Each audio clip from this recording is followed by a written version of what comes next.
budgeting video for you. Well, I decided to not even wait for your response because you're getting one.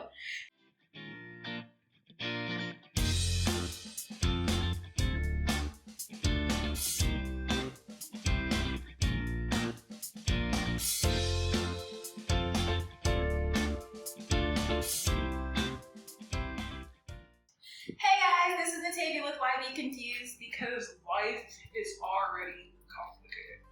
So why limit it to trends? And as you saw, I'm going to be talking to you about budgeting. No applause. You said, where are my credentials? I have. I'm just a broke girl finding her dreams and not that other broke people who want to fund their dreams may be able to benefit from what I'm talking about. So again, not a financial analyst, advisor, or anything of that sort. If you have any questions about my method, please go talk to somebody because I'm still figuring it out for myself. But I figured I'd show you some things that I do, and then you can take your knowledge and the knowledge of somebody else and combine it to be the best system for you, because that's what this world is all about. Today, I'm going to go over how I work out my budget. I was thinking that maybe I should show you on the computer and actually kind of work on my budget because I need to review some things on it. But I doubt that would be a little too personal. So I'm gonna break down the percentages of how I do my budgeting and some of the tools that I use to stay on budget. Yes, because that's the hardest part. Okay, so yes, I do live in Nigeria, so I'm going to share the percentages that I use for myself and my household, and then I have another set of percentages that I have used to help other people. I am in no way saying that this is the easiest budget to maintain, but for me, it seems like the most ideal to be able to get into a better situation. So I do live in Nigeria, which means that the cost of rent is decreased, and my groceries are about the same.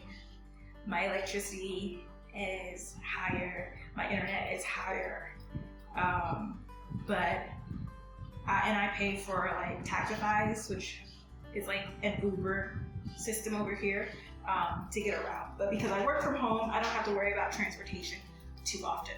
So keeping that in mind when I say these percentages.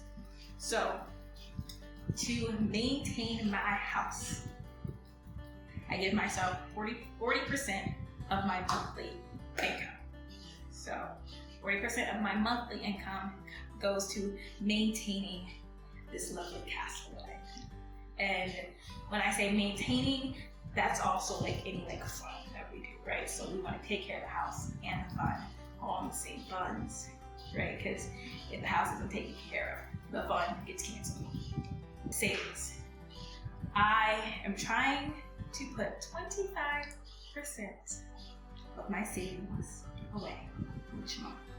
We have a huge goal to reach by the end of 2020, and that is the only way I'm really gonna make it. That and like bringing in some extra money elsewhere, because again, I'm a broke girl and my goal is like up here. Then I take another 25% and I put that towards my investments because I want to make that outside money that's going to push me up, right?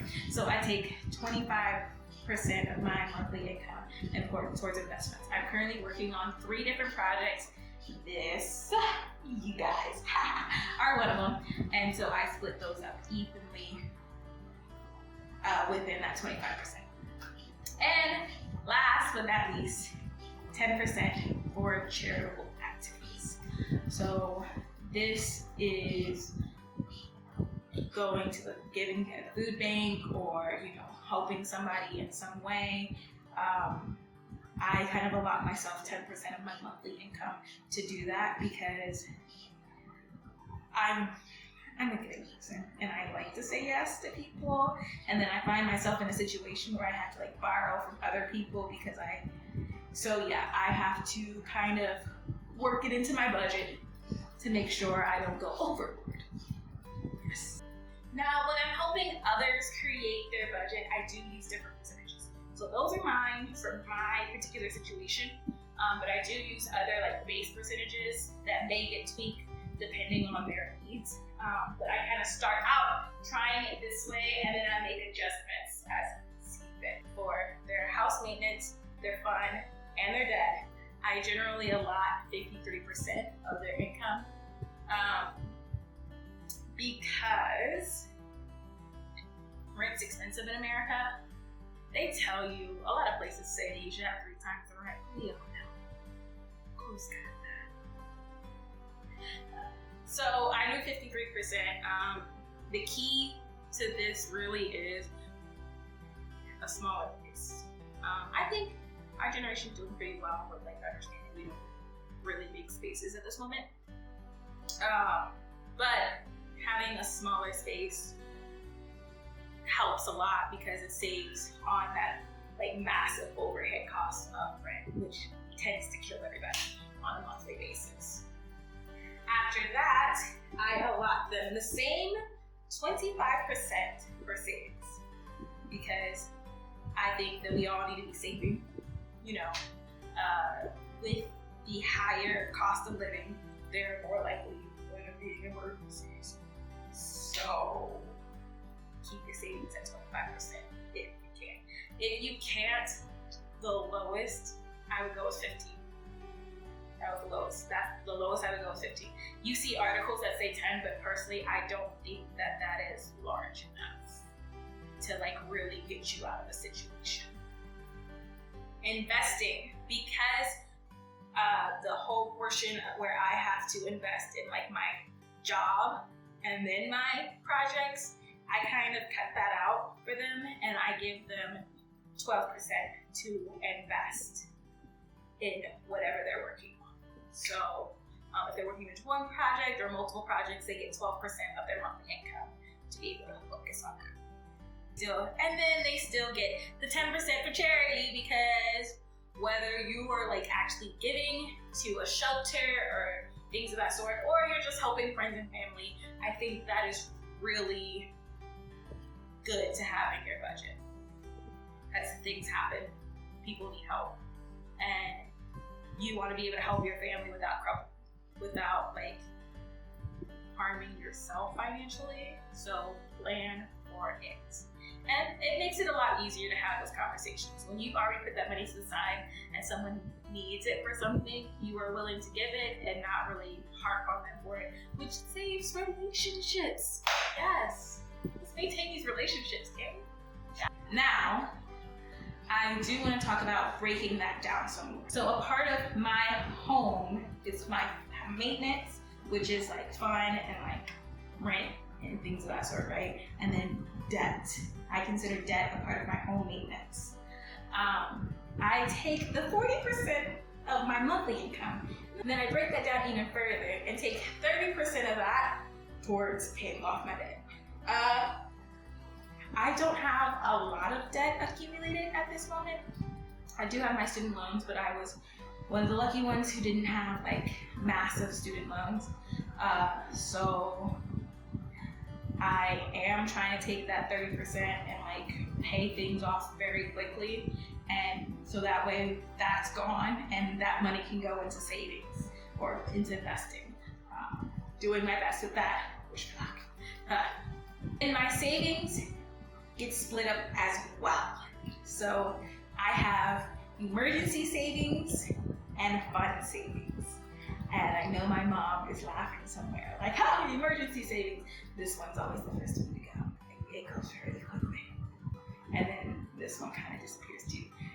But I'm gonna give you guys tips to not do that. When I was using these tips, I was on it. As soon as I started deviating away from the tips I'm gonna give you, my life got messed up. So we're getting back on this train to get our life back together. Yes. I talked about investing. Now, I have 25% of my monthly income go into investments. But because I work from home, I do have like work expenses. Being in Nigeria, there are certain hoops I have to jump through, and so there are certain responsibilities that I have in order to like keep my job, right? I have to pay for certain services so that way I can fulfill this responsibility within my job. It's a hot mess. If I was in the US, it would not be a problem. But because I'm here, I gotta do what I gotta do. So I take 50% of that 25 I gave myself for investments.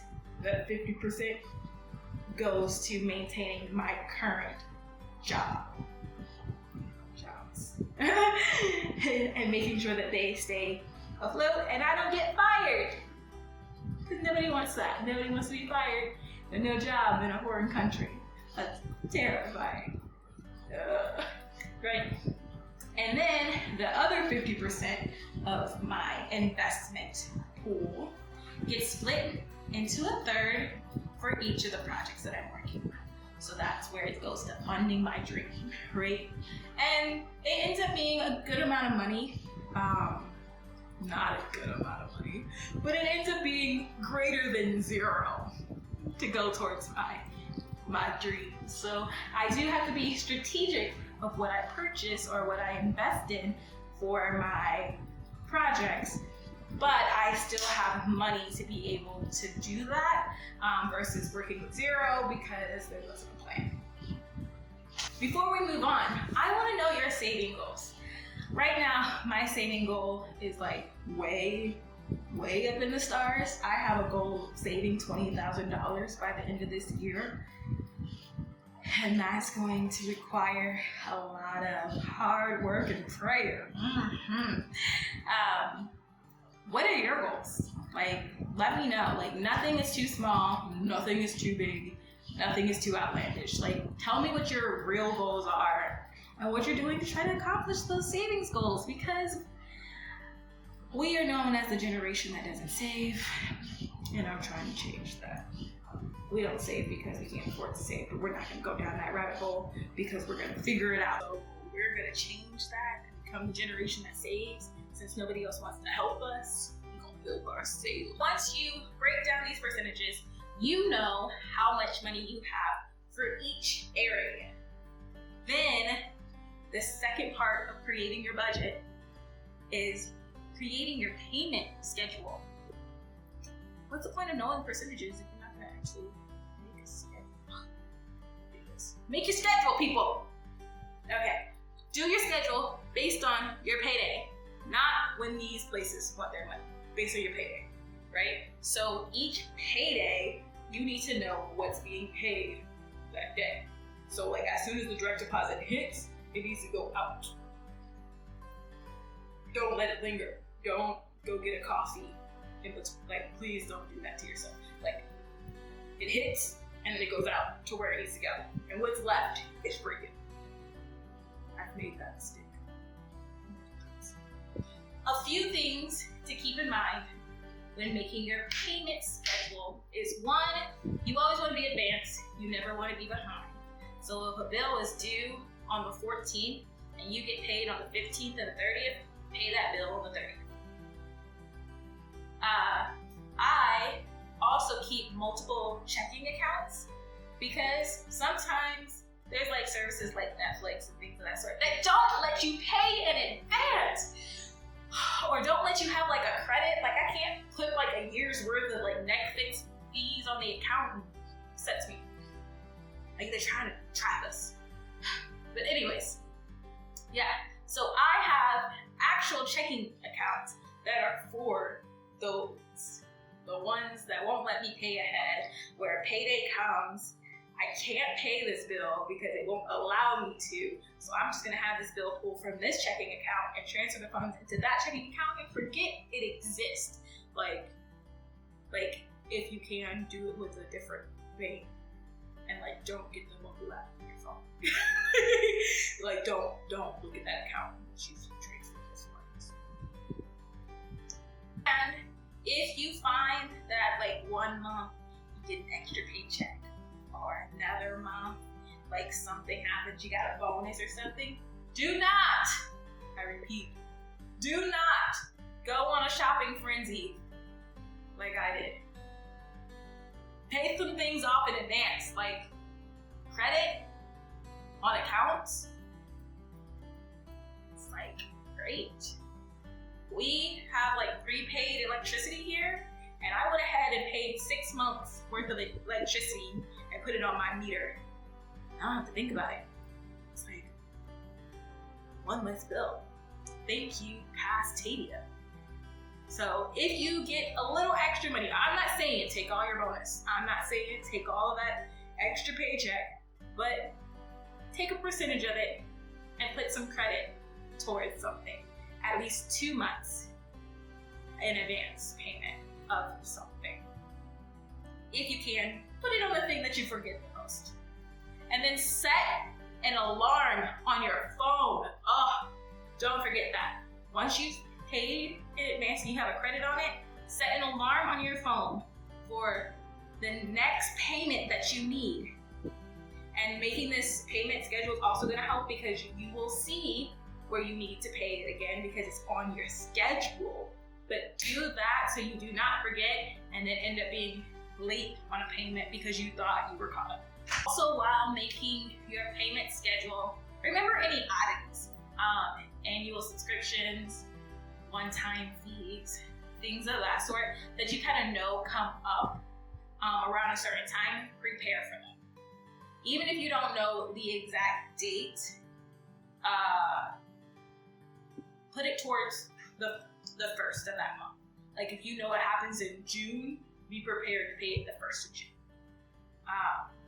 Yeah, because those annual fees, especially things that are on like Google Play, because you know, I've got some apps that I pay an annual fee for to keep me on track. Yeah, they'll just take them out your account. And you're just like, I wasn't ready. So factor those things in to your schedule. Don't just copy and paste the months. That's just not gonna work. Like actually really think about what happened this month. And if you already know what vacations you wanna take off that year, you can plan for that. So normally right before I do this, I have scheduled my vacations for the year. And I go ahead and make my financial schedule based off of bills and vacations. So I know when I'm not being paid and I know I'm gonna spend extra money for trips and things of that sort because it's all on that schedule. And then if it's just in an Excel sheet or a Google Sheets, you can just pull it up, payday, look, and then literally just go and do it. The last tip that I have for you guys is set up those automatic transfers. Do it. If you've got a credit card to pay off, any bills you can pay off, a lot of banks do have bill pay where you can go ahead and set up the schedule so they allow you to kind of control when those subscriptions go out instead of those subscriptions just popping up on some random day.